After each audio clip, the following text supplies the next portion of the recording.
नमस्कार प्रिय मित्रों, मैं आप सभी के बीच पुनः नरेंद्र हमारी क्लास एम ऑनलाइन क्लास में आपका स्वागत करता हूं एवं अभिनंदन करता हूं।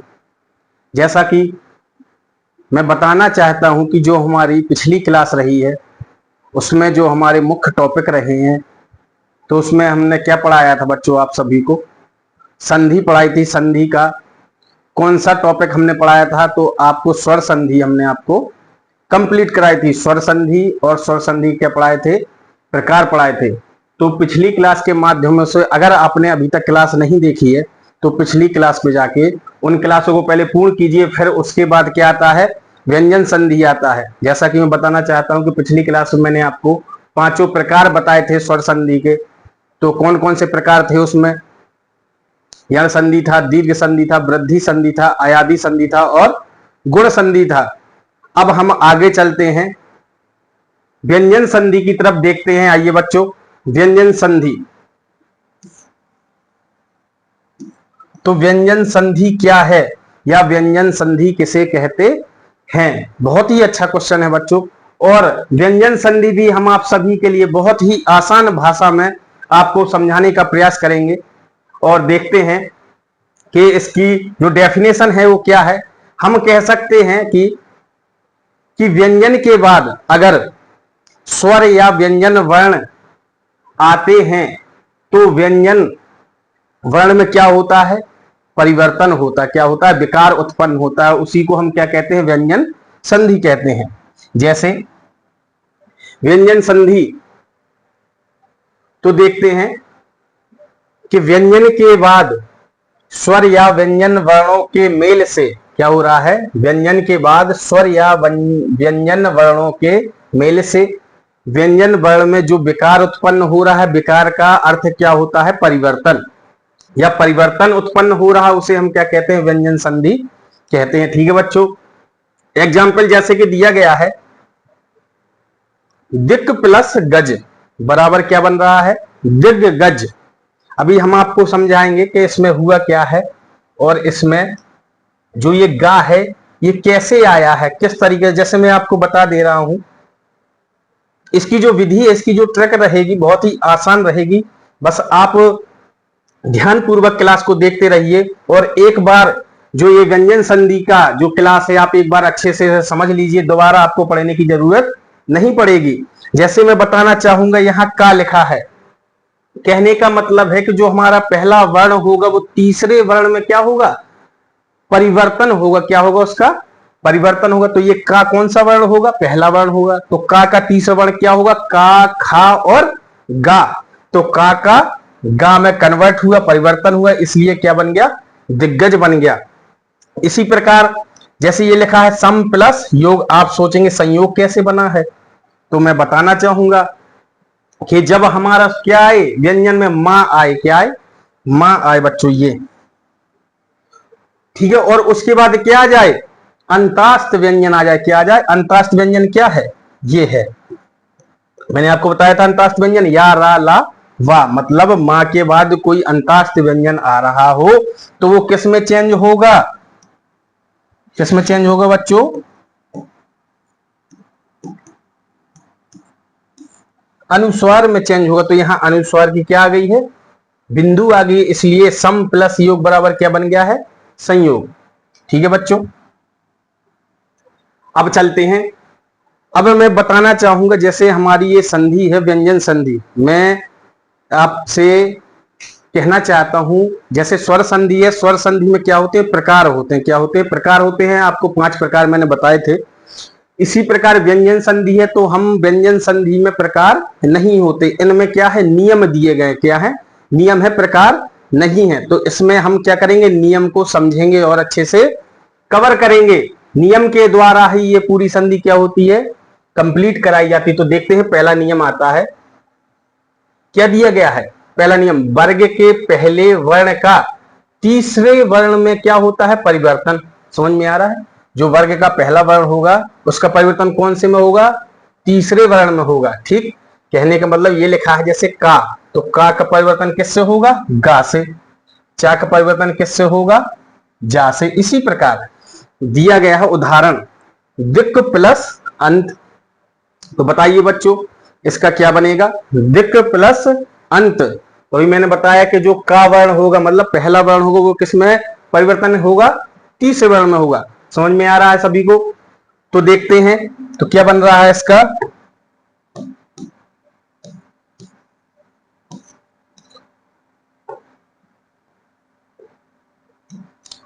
दी। ये कौन सा का है ये भी याद रखना है, इसमें हलंत लगी है। हलंत का मतलब क्या होता है कि छोटा स्वर है, क्या है मतलब ये आधा का है, तो इसमें हलंत लगी है तो दी और आधा का। ठीक है, तो किस में कन्वर्ट होगा का, गा में। जब गा में कन्वर्ट होगा, जब आधा का है तो गा कौन सा होगा, आधा गा होगा। लेकिन उसके बाद क्या आ गया है बच्चों, स्वर आ गया। क्या आ गया है, स्वर आ गया। तो स्वर इसमें क्या हो जाएगा, ऐड हो जाएगा। तो ये कौन सा गा बन जाएगा, पूरा गा बन जाएगा। फिर क्या आ जाएगा, ता आ जाएगा। अब देखते हैं आ में क्या थी, बिंदु रखी थी, क्या था, अनुस्वर था। तो यहां अनुस्वर लगा देंगे तो क्या बन जाएगा बच्चों, दिगंत बन जाएगा। ठीक है, अब आता है दूसरा, ये क्या लिखा है, दिक प्लस गज। इसी प्रकार ये भी बनेगा। तो क्या बनेगा, किसमें कन्वर्ट होगा, पहला वर्ण किसमें कन्वर्ट हो रहा है बच्चों, तीसरे में। ये याद रखना है अच्छे से।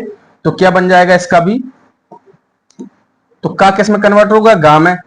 ठीक है, कौन सा गा आएगा, आधा गा आएगा क्योंकि हलंत है। तो क्या बन जाएगा इसका, दिग गज।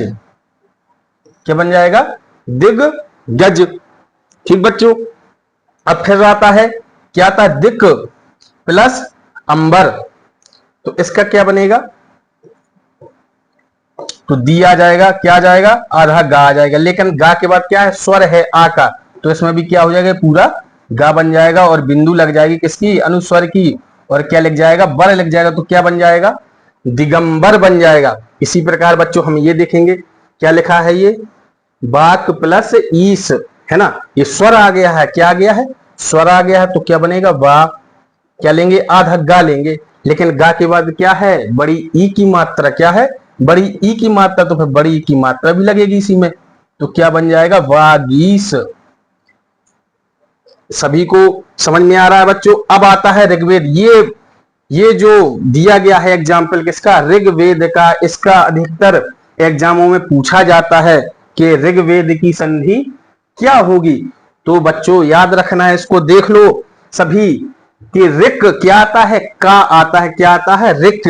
तो आधा का, ऋषि और का में नीचे हलन, तो क्या होगा, ऋक फिर वेद। ये याद रखना, ये पूछा जाता है। क्या बहुत मोस्ट इंपोर्टेंट है, क्या है, मोस्ट इंपोर्टेंट है। इसको याद रखना, ये काफी बार एग्जामों में ये वाला दिया जाता है, एग्जाम्पल पूछा जाता है। ऋक प्लस वेद, तो याद रखना इसका क्या बनेगा, ऋग्वेद। तो ऐसे ही बनेगा ना बच्चों, का किस में कन्वर्ट होगा, तीसरे में। किसमें, तीसरे में। तो का में हलंत लगी है तो क्या आ जाएगा, आधा गा आ जाएगा। फिर क्या लिखा, वेद। तो क्या बन जाएगा, ऋग वेद। चलिए चलते हैं आगे स्लाइड की ओर। नियम आता है सेकंड बच्चों, सेकंड नियम आता है। दूसरे नियम में क्या पूछता है, क्या कह रहा है कि वर्ग के पहले वर्ण का, क्या कह रहा, वर्ग का जो पहला वर्ण होगा वो पांचवें वर्ण में क्या होगा, परिवर्तन होगा। समझ में आ रहा है, वर्ग के पहले वर्ण का पांचवें वर्ण में क्या हो रहा है, परिवर्तन हो रहा है। देखते हैं तो जो पहले वर्ण है वर्ग के, तो ये लिखे हैं सारे वर्ण। ठीक, सारे वर्ण लिखे हैं, का चा टा ता पा। ये पहला वर्ण होगा तो किस में कन्वर्ट हो रहा है, पांचवें में। तो का पांचवा वर्ण क्या होगा, अंगा होगा। ठीक, इसी प्रकार अणा, ना, या, मा ये भी आएंगे। ठीक है, तो ये पांचवा वर्ण है। उदाहरण देखते हैं क्या है। तो उदाहरण में क्या लिखा है, तत्व प्लस मय। तो देखते हैं क्या लिखा है, तत्व प्लस मय। तो क्या बन रहा है इसका, तन मय। क्या बन रहा है, तन मय। अब देखते हैं ता। तो जो ये दिया गया है, तो क्या बोला था मैंने, पहला वर्ण, पहला वर्ण कहां है, ये है ता। क्या है, ता है। तो ये आ गया ता। पहला वर्ण वो किस में चेंज होगा, किस में चेंज होगा बच्चों, पांचवें वर्ण में चेंज होगा। तो ता का पांचवा वर्ण क्या होता है, ना होता है। तो ता कौन सा है, आधा ता है। ये भी याद रखना बच्चों, क्या लगी है इसमें, हलंत लगी है। तो कौन सा ता है, ये आधा ता है। फिर क्या है, मय। तो क्या बन जाएगा, तन मय। ठीक बच्चों, इसी प्रकार चित्त प्लस मय। तो ये क्या लिखा है, ता लिखा है, ता में नीचे क्या लगी हुई है, हलंत लगी हुई, आप सभी को ये याद रखना है। नीचे अगर हलंत लगी हो तो वो कौन सा अक्षर कहलाएगा? वो आधा अक्षर कहलाएगा। क्या कहलाएगा? ये आधा ता कहलाएगा। तो ये आ गया पहला वर्ण, क्या आ गया निकल के? ता आ गया। कौन सा ता है इसमें? आधा ता है प्लस मैं, तो ये किस में बदलेगा? ता, पांचवें वर्ण में बदलेगा, तो इसको क्या बोलेंगे हम? चिन्ह मैं। इसी प्रकार लिखा है बच्चों ये जो जगत तो प्लस नाथ दिया गया, ये भी बहुत इंपॉर्टेंट है, ठीक है। ये भी बच्चों बहुत बार एग्जामों में आता है ये वाला एग्जाम्पल, जगत प्लस नाथ। बिल्कुल कंफ्यूज नहीं होना है। ये क्या है? व्यंजन है। क्या है? अगर पूछे इसमें क्या दिया गया है तो ये व्यंजन संधि का क्या है? एग्जाम्पल है, जगत प्लस नाथ। तो देखते हैं ता स्वर आ गया। ता कौन सा स्वर है? पहला है, पहला वर्ण है, तो पहला वर्ण किस में कन्वर्ट करेंगे हम? पांचवें में। तो जगत प्लस नाथ बराबर क्या बनेगा बच्चों? जगन्नाथ, क्योंकि आधा ता था तो आधा ना आएगा। इसी प्रकार बच्चों दिया गया सट प्लस मुख बराबर क्या बनेगा? तो ये क्या बना है? टा। कौन सा टा? आधा टा। तो टा वर्ग का पांचवा वर्ण क्या होगा? अणा होगा। क्या होगा? अणा होगा। तो क्या बन जाएगा? सन्मुख। समझ में आया बच्चों? एक बार फिर से देख लें अच्छे से, ठीक है। इसी प्रकार अब चलते हैं आगे स्लाइड की ओर, देखते हैं आगे और कौन से नियम दिए गए हैं। अब आता है नियम तीसरा, ठीक बच्चों। तो नियम तीसरे में क्या दिया गया है? यदि मां के बाद, क्या बता रहा है? यदि मां के बाद क्या आ जाए? अंतास्त आ जाए। क्या आ जाए बच्चों? अंतास्त आ जाए। ये लिखा ना, अंतास्त और ऊष्म। यदि मां के बाद अंतास्त या ऊष्म वर्ण आए तो मां का क्या हो जाएगा? किस में कन्वर्ट होगा? अनुस्वार में। किस में कन्वर्ट होगा? अनुस्वार। तो अनुस्वार को आपको मैंने पिछली वाली क्लास में बताया था। अनुस्वार किसको बोलते हैं? अंग को। बताया था ना बच्चों, किसको बोलेंगे हम? अंग को। ये क्या कहलाएगा? अनुस्वार कहलाएगा। तो समझ में आ गया। यदि मां के बाद अंतास्त व्यंजन आए और क्या आ जाए? ऊष्म व्यंजन आ जाए तो हम उस मां को किस में परिवर्तन कर देंगे? अनुस्वार में परिवर्तन कर देंगे। ठीक बच्चों, उदाहरण में देखते हैं, समझते हैं। तो अब आ गया सम। क्या आ गया? सम प्लस योग। तो देखते हैं सम प्लस योग। तो ये क्या आ गया बच्चों? मां आ गया। क्या आ गया? ये आ गया, देखो मां है ना। कौन सा मां है इसमें बच्चों? आधा मां है, क्योंकि हलंत लगी हुई है सभी में। तो सम प्लस योग या क्या है? कौन सा व्यंजन कहलाएगा? या तो मैंने आपको बच्चों बताया था कि अंतास्त व्यंजन। क्या है? अंतास्त व्यंजन है। ये दिया गया, देखो अंतास्त व्यंजन मैंने आपको बताया था क्या क्या होता है? या होता है, रा होता है, और ला होता है, और वाह होता है। ठीक बच्चों, जैसे यहां बता दे रहा हूं, या, रा, ला और वाह। ठीक है, ये अंतास्त व्यंजन। फिर ऊष्म व्यंजन भी आता है, तो क्या आएगा उसमें? सा, सा, सा और हा। ठीक बच्चों, तो कौन सा व्यंजन? अंतास्त। और ये कौन सा है बच्चों? ऊष्म। ठीक है, तो अंतास्त व्यंजन क्या आ गया? मां के बाद अंतास्त व्यंजन आ गया। अंतास्त व्यंजन क्या दिया गया है? या दिया गया। क्या दिया गया है? या दिया गया। तो वो किस में कन्वर्ट होगा? अनुस्वार में कन्वर्ट होगा। तो अनुस्वार क्या है? ये है। तो क्या बन जाएगा इसका बच्चों? इसका बन जाएगा क्या?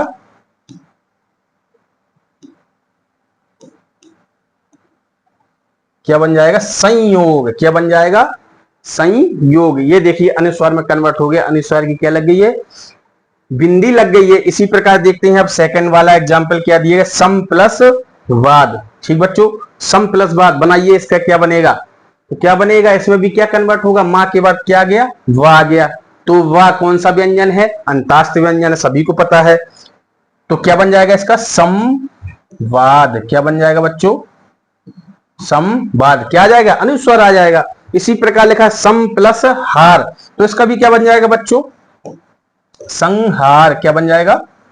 संहार। तो इसमें भी क्या लग जाएगा? अनुस्वार लग जाएगा। अब आता है बच्चों सम प्लस सार। याद रखना, अच्छे से समझते जाइए।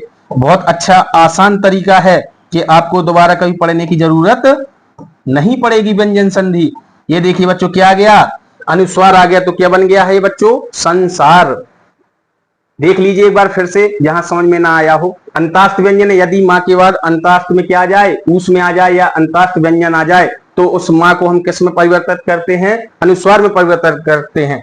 चलिए चलते हैं आगे। अब आता है नियम 4 या नियम चौथा। तो इसमें देखते क्या?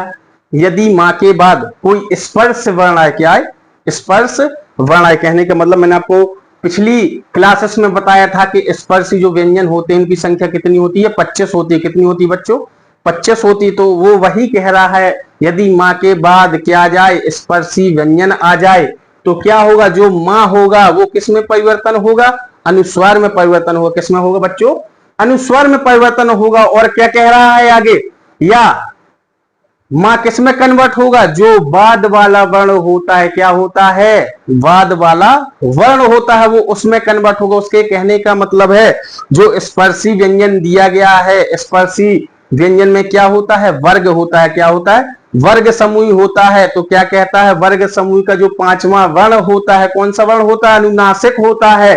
तो कह रहा है कि यदि मां के बाद कोई स्पर्शी व्यंजन आए तो मां को हम अनुस्वर में भी बदल सकते हैं, और किस में बदल सकते हैं, उस वर्ग के पांचवें वर्ण में भी बदल सकते हैं, अनुनासिक में बदल सकते हैं। उसके कहने का मतलब क्या है, अनुनासिक में बदल सकते हैं। चलिए देखते हैं, तो अनुनासिक कौन सा वर्ण कहलाएगा, पांचवा। देखते हैं उदाहरण क्या दिया गया है, अहम प्लस कार। तो क्या बन गया बच्चों, अहंकार। देखते हैं क्या है, ये देखो मां आ गया, मां में क्या है, हलंत है। उसके बाद क्या आ गया, का आ गया। क्या आ गया बच्चों, का आ गया। तो का क्या कहलाता है, स्पर्शी कहलाता है। क्या कहलाता है, स्पर्शी वर्ण कहलाता है। तो का क्या कहलाएगा, स्पर्शी वर्ण कहलाएगा। तो फिर वो किस में परिवर्तन करेगा, अनुस्वार में करेगा। किस में करेगा बच्चों, अनुस्वर में करेगा। ठीक है, तो मां के बाद क्या आ गया, स्पर्शी आ गया। किसमें बदलेगा, अनुस्वर में बदलेगा, इसमें बदलेगा। तो क्या बन गया, अहंकार। इसी प्रकार सम प्लस गम, तो क्या बनेगा इसका, संगम। मां के बाद क्या आ गया, क्या आ गया बच्चों, मां के बाद स्पर्शी व्यंजन आ गया, तो वो किस में चेंज होगा, अनुस्वर में होगा। तो क्या बन जाएगा, संगम बन जाएगा। इसी प्रकार पम प्लस चम, तो मां के बाद क्या आ गया, स्पर्शी व्यंजन आ गया, तो क्या बन जाएगा इसका, पंचम। अब देखते हैं पांचवा वर्ण क्या कहलाता है, कैसे बनता है। कहने का मतलब है कि मां के बाद क्या आ रहा हो, क्या वो पंचम वर्ण में क्या हो जाता है, वो कन्वर्ट हो जाता है। कैसे होता है बच्चों, देखते हैं कब होगा कन्वर्ट, जब स्पर्शी व्यंजन होगा। तो देखते हैं कैसे कन्वर्ट करते हैं। अब लिखते हैं हम क्या, अहंकार। तो अहंकार बच्चों देख तो अहंकार,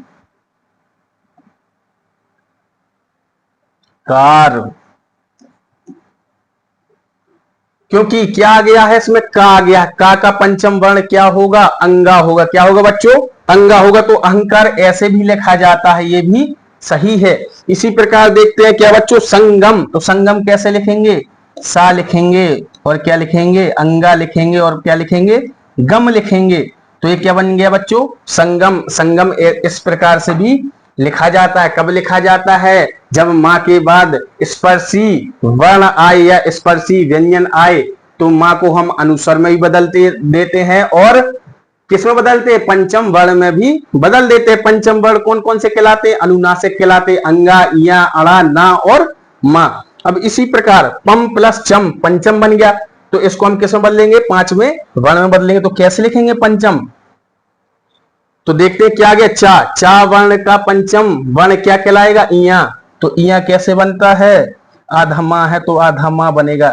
क्या बन जाएगा, पंचम। देखिए बच्चों, शायद आपने ऐसे कहीं ना कहीं पंचम देखा होगा, कहीं ना कहीं बुक में या किताबों में, या टीचरों ने आपको इस प्रकार से कहीं ना कहीं आपने लिखा देखा होगा कि पंचम ऐसे भी लिखते हैं। समझ में आ गया। तो कब यूज करते हैं हम ऐसे, कब लिखते हैं, जब मां के बाद क्या आ रहा हो, स्पर्शी वर्ण आ रहा हो। तो हम जो स्पर्शी वर्ण होगा उसको हम किस में कन्वर्ट कर देंगे, पांचवें वाले में कन्वर्ट कर देंगे। अनुनासिक वर्ण में उसको क्या कर देंगे बच्चों, बदल देंगे। देखते जाइए, बहुत अच्छा कॉन्सेप्ट है, आपको सरल भाषा में समझा रहा हूं। आपको कभी दोबारा व्यंजन संधि पढ़ने की जरूरत नहीं पड़ेगी। देख लीजिए बच्चों, स्क्रीनशॉट लेना हो तो ले लीजिए। चलते हैं आगे क्लास की ओर, देखते हैं और क्या है आगे, क्या दिया गया है। अब आता है कौन सा नियम बच्चों, पांचवा नियम। कौन सा नियम आता है बच्चों, पांचवा नियम। देखिए अब क्या बता रहा है, छा संबंधी नियम। क्या गया है, छा संबंधी नियम। ध्यान से देखिए बच्चों, आप बस सभी क्लास को अच्छे से बस पढ़ लीजिए, आपको दोबारा नहीं भूलेगा। देखते हैं छा संबंधी नियम। तो क्या कह रहा है, छा संबंधी नियम में क्या बता रहा है, क्या हो, यदि ह्रस्व हो या दीर्घ हो। क्या कह रहा हो, ह्रस्व या दीर्घ स्वर हो। समझ में आया बच्चों, ह्रस्व स्वर हो या दीर्घ स्वर हो। ह्रस्व स्वर का मतलब क्या होता है, जिनकी ध्वनि कैसी होती है, कम होती है। दीर्घ का मतलब क्या होता है, जिनकी ध्वनि कैसी होती है, ऊंची होती है ना। तो देखते हैं, मैंने आपको समझाया है पिछली क्लासों में, ह्रस्व दीर्घ स्वर भी पढ़ाया था, है ना। तो ह्रस्व स्वर कौन कौन से कहलाएंगे इसमें, छोटा आ, छोटी ई, छोटा ऊ और ऋषि। दीर्घ स्वर कौन से कहलाएंगे, बड़ा आ और बड़ी ई, बड़ा ऊ, ए, ऐ, ओ, औ। ये क्या कहलाएंगा, दीर्घ स्वर कहलाएगा। तो क्या कह रहा है, ह्रस्व स्वर या दीर्घ स्वर क्या हो, जब ये आ जाए उसके बाद छा हो, क्या हो, छा हो। तो छा जब मिलता है तो क्या बनता है, फिर चा का निर्माण होता है। किसका निर्माण होता है बच्चों, चा का निर्माण होता है। देखते हैं कैसे, उदाहरण में देखते हैं। स्वा प्लस छंद, क्या लिखा है बच्चों, स्वा प्लस छंद, ये देखिए। तो वा आ गया, तो वा क्या कहलाता है, स्वर। इसमें स्वर देखिए कौन सा स्वर है बच्चों, आ का। तो मतलब कौन सा स्वर है, ये ह्रस्व स्वर है। कौन सा स्वर है बच्चों, ह्रस्व स्वर है। तो आ गया, आ के बाद क्या आ गया, छा आ गया। तो किस में बच्चों बदलेगा, चा में। किसका निर्माण करेगा, ये चा का निर्माण करेगा। तो क्या बन जाएगा, स्वच्छंद। क्या बन जाएगा बच्चों, स्वच्छंद। इसी प्रकार ये देखिए, परी प्लस छेद। अब देखिए कौन सी ई है बच्चों, इसमें छोटी ई। कौन सी ई है, छोटी ई। कौन सा स्वर है, ह्रस्व स्वर है। कौन सा स्वर है बच्चों, ह्रस्व स्वर है। परी प्लस छेद, तो किसका निर्माण करेगा, चा का निर्माण करेगा। किसका निर्माण करेगा बच्चों, चा का निर्माण करेगा। ये भी याद रखना है, जो चा का निर्माण होगा वो कौन सा चा होगा, आधा चा होगा। कौन सा चा होगा बच्चों, आधा चा होगा। यहां देखिए गौर से, इसमें क्या लगी हुई है, हलंत लगी हुई है। तो कौन सा चा का निर्माण करेगा, आधा चा का। तो क्या बन जाएगा, परिच्छेद। इसी प्रकार देखते हैं अनुच्छेद, ये बहुत बार आता है एग्जामों में, ये वाला एग्जाम्पल पूछा जाता है ना। देखते रहिए बच्चों, अनु प्लस छेद, तो क्या बन गया, अनुच्छेद। किसका निर्माण किया उसने, आधे चा का। तो क्या बन जाएगा, अनुच्छेद। समझ में आया बच्चों, चलते हैं आगे स्लाइड की ओर, देखते हैं। अब क्या आता है, नियम 6 है ना, नियम 6। इसमें देखते हैं क्या है, ये क्या बता रहा है, ता संबंधी नियम। ये बहुत अच्छा नियम है, बस ढंग से देखना है बच्चों, सभी को गौर से देखिए। ता संबंधी नियम में देखते हैं क्या आता है, क्या कह रहा है। पहले तो यहां समझ लेते हैं कि ये क्या है। देखिए इसका मतलब है, क्या कह रहा है कि जब ता आए, क्या आए, ता आए, और ता के बाद क्या आए, ये सारे व्यंजन, क्या आए, ये सारे व्यंजन आए। तो उसका मतलब है इनके दो जोड़े बनते। क्या बनते हैं बच्चों, जोड़े बनते। कौन कौन से बनते हैं, चा और छा का जोड़ा, जा और झा का जोड़ा, और टा और ठा का जोड़ा, और डा और ढा का जोड़ा, और ला का क्या बनता है बच्चों, ला ही बनता है। ठीक है, इसका जोड़ा नहीं होता है। अब देखते हैं, कहने का मतलब उसका क्या है, वो कह रहा है, इसका ऐसे सिंपल भाषा में समझ लीजिए, ये दो भाई हैं। क्या है, ये दो भाई हैं। तो ये कौन सा भाई होगा, चा कौन सा भाई होगा, बड़ा भाई होगा। ये कौन सा भाई होगा, छोटा भाई होगा। तो जब हम आगे जाते हैं या कहीं जाते हैं तो पहले कौन सा भाई जाएगा, बड़ा भाई जाएगा। कौन सा भाई जाएगा बच्चों, बड़ा भाई जाएगा। तो कहने का मतलब है, जब भी ता के बाद कोई स्वर बन रहा हो, वो क्या आ रहा हो, चा, जा, टा, डा, ला, तो क्या आएगा, बड़ा भाई ही आएगा। मतलब ये दो स्वर दिए गए हैं, दो व्यंजन दिए गए हैं, जो ये ध्वनि है, तो इसमें पहले किसको लिया जाएगा, चा को लिया जाएगा। इसमें पहले किसको लिया जाएगा, जा को। इसमें किसको लिया जाएगा, टा को। इसमें डा को। और इसमें ला का क्या होता है, ला ही होता है। ठीक है बच्चों, देखते हैं।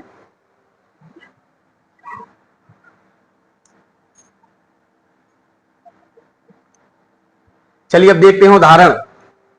उदाहरण में देखो बच्चों, आ गया क्या, उत प्लस चारण। क्या आ गया बच्चों, उत प्लस चारण। तो देखिए क्या आ गया यहाँ पे, पहले तो देखिए ता आ गया। क्या आ गया, ता आ गया। कौन सा ता है, नीचे हलंत लगी हुई है।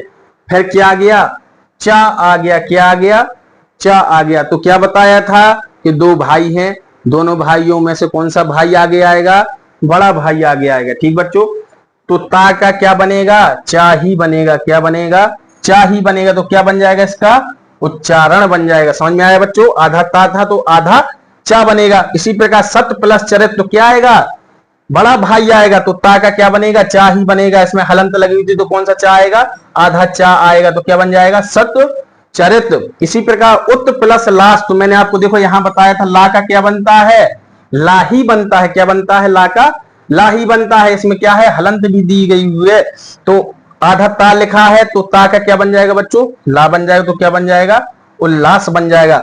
देखते जाइए बच्चों, उत प्लस डयन तो क्या बन जाएगा, उड्डयन। तो ये देखिए क्या आता है, पहले डा फिर क्या आता है, धा। तो कौन सा भाई आएगा बच्चों, बड़ा भाई आएगा, तो बड़ा भाई सबसे आगे होगा, तो ता का क्या बनेगा, डा बनेगा। तो क्या बन जाएगा, उड्डयन। इसी प्रकार देखते हैं बच्चों, सत प्लस जन, तो देखते हैं जा कहां होता है, आगे होता, जा के बाद क्या आता है, झा आता। तो बड़ा भाई कौन सा होगा, जा होगा। तो ता किस में कन्वर्ट होगा बच्चों, जा में कन्वर्ट होगा। तो क्या बन जाएगा, सज्जन। बहुत ही आसान तरीका है, बहुत ही आसान शब्दों में समझाना चाहता हूं। ठीक है बच्चों, चलते हैं आगे स्लाइड की ओर, देखते हैं अब कौन सा नियम आएगा बच्चों, 7वां नियम आएगा, देखते हैं। तो बोल रहा 7वें नियम में क्या दिया गया है, ना संबंधी नियम आ गया। कौन सा संबंधी नियम है, ना का नियम है। तो इसमें देखते क्या है, देखिए वो कह रहा है कि ना का क्या बनेगा, अणा बनेगा। क्या बनेगा बच्चों, अणा बनेगा। कैसे बनेगा ये भी देखते हैं, उदाहरण में देखते हैं, समझते हैं कैसे बनेगा। उसके कहने का मतलब है कि जो पहला पद होगा, पहले पद में क्या होगा, ऋषि होगा, रा होगा और सा होगा। जो पहला पद होगा उसमें क्या आ सकता है, ऋषि आ सकता है, रा आ सकता है और षटकोण वाला सा भी आ सकता है। तो ना का क्या कन्वर्ट हो रहा है, अणा। किस में बदलेगा, अणा में बदलेगा बच्चों। आपको परेशान नहीं होना, बस अच्छे से क्लास को देखिएगा। बहुत ही आसान तरीके से आपको समझाने का प्रयास कर रहा हूं। अब देखते हैं, चलते हैं आगे उदाहरण की ओर। ये देखिए क्या लिखा है, कृष प्लस ना। क्या लिखा है, कृष प्लस ना। तो ये देखिए कौन सा सा है, इसमें आधा सा है, षटकोण वाला सा है, लेकिन नीचे क्या लगी हुई है, हलंत लगी हुई है। तो क्या बन जाएगा, आधा सा। तो कृष प्लस ना, तो ये देखिए क्या आ गया, सा आ गया। ठीक है, कौन सा सा है, आधा सा है। तो क्या बन जाएगा इसका, कृष्ण। क्या बन जाएगा, कृष्ण। ये क्या आ गया, उसके बाद सा के बाद ना आ गया। तो ना का कन्वर्ट कहां होगा, अणा में। किसमें होगा बच्चों, अणा में। तो क्या बन जाएगा, कृष्ण बन जाएगा। इसी प्रकार भर प्लस ना, तो क्या बन जाएगा, भरण बन जाएगा। ये देखिए यहाँ क्या है, रा है। ठीक, रा के बाद क्या आ गया, ना आ गया। ना का कन्वर्ट किसमें होता है बच्चों, अणा में होता है। किसमें होता है बच्चों, अणा में। तो क्या बन जाएगा, भरण। फिर आता है विष प्लस नू। कौन सा नू है, छोटा नू है। और सा में क्या लगा हुआ है, हलंत लगा हुआ। कौन सा सा है, फिर आधा सा है। तो क्या बन जाएगा, विष प्लस नू का क्या बनेगा, विष नू। देखते हैं आगे, अब क्या लिखा हुआ है, अन्न। क्या लिखा हुआ है, भूष प्लस अन्न। तो इसका क्या बनेगा बच्चों, भूषण। क्या बनेगा, भूषण। अब आता है 8वां नियम बच्चों, लास्ट नियम है, देखिए अच्छे से समझिएगा। अब आता है सा संबंधी नियम। कहना चाहता हूं कि सा किसमें कन्वर्ट होगा, तो सा किसमें कन्वर्ट होगा, षटकोण वाले सा में कन्वर्ट होगा। किसमें कन्वर्ट होगा, षटकोण वाले में कन्वर्ट होगा। इसका ये मान लीजिए पुनर्जन्म का क्या है, रिश्ता है, पिछले जन्म का रिश्ता है। क्या है कि सा का किससे रिश्ता है, षटकोण वाले सा से। देखते हैं कैसे रिश्ता है, उदाहरण में देखते समझते हैं। पिछले जन्म का रिश्ता है इनका दोनों का। तो देखते हैं अब क्या आता है, अभी प्लस सेक। जब इसको कन्वर्ट करेंगे तो कौन वाला सा है, सपेरा वाला सा है। कौन सा सा है, सपेरा वाला सा है। और रिश्ता किससे है, सपेरा वाले सा से रिश्ता है। किसका है, षटकोण वाले सा का। तो अभी प्लस सेक बराबर क्या है, किसमें कन्वर्ट हुआ, पा वाले सा में। तो क्या बन गया, अभिषेक। इसी प्रकार वी प्लस सम, तो ये किसमें कन्वर्ट होगा, पा वाले सा में। तो क्या बन जाएगा, विषम। फिर नी प्लस सेद, तो क्या बनेगा बच्चों, निषेध। सु प्लस समा, क्या बनेगा बच्चों, सुषमा। देखते हैं आगे, चलिए बच्चों एक बार आपको रिपीट करा देता हूं, समझ लीजिए जल्दी से।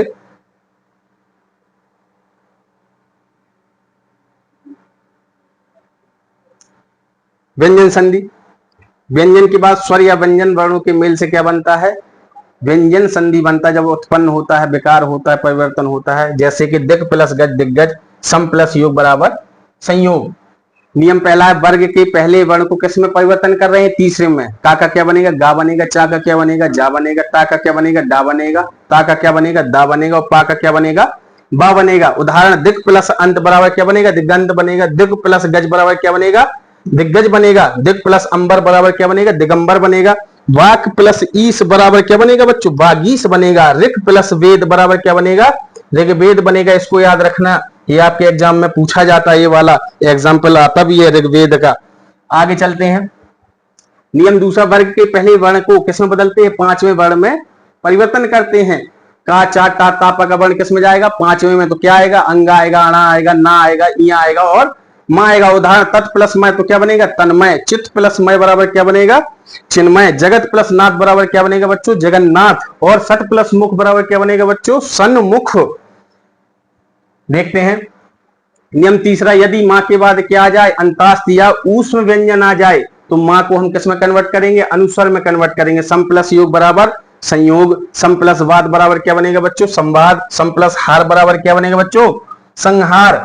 अब देखते हैं नियम चौथा, यदि मां के बाद क्या आ जाए? कोई स्पर्शी वर्ण आए तो वो भी अनुस्वर में बदल जाता है। और अनुस्वर के बाद एक और इसमें फॉर्मूला लगता है। क्या लगता है? यदि मां के बाद स्पर्शी व्यंजन आ जाए तो जो वर्ण होगा वो किसमें कन्वर्ट होगा? पांचवें वर्ण में, अनुनासिक वर्ण में क्या हो जाएगा? कन्वर्ट हो जाएगा। अहंकार बराबर अहंकार। तो ऐसे भी अहंकार लिखते हैं और ऐसे भी अहंकार लिखते हैं। सम प्लस गम बराबर संगम, तो ऐसे भी संगम लिखा जाता है और ऐसे भी संगम लिखा जाता है।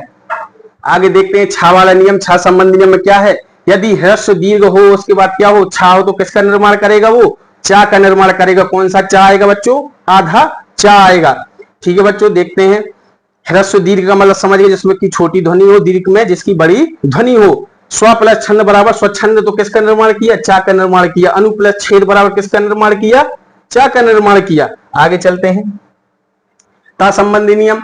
ता का ये फॉर्मूला है, ये छोटे भाई है, बड़े भाई है, इन दोनों का क्या है? तो कौन सा भाई आएगा? बड़ा भाई आएगा। उसी प्रकार से उदाहरण दिए गए, बहुत अच्छे से समझाया क्लास में। उत प्लस चारण बराबर उच्चारण, तो चा का क्या आएगा? चा ही आएगा। कौन सा ता था? आधा ता था, तो इसलिए किसमें कन्वर्ट होगा? आधे चा में कन्वर्ट होगा। इसी प्रकार से उत प्लस लास, तो ला का क्या होता है? ला ही होता बच्चों, तो क्या बन जाएगा? उल्लास।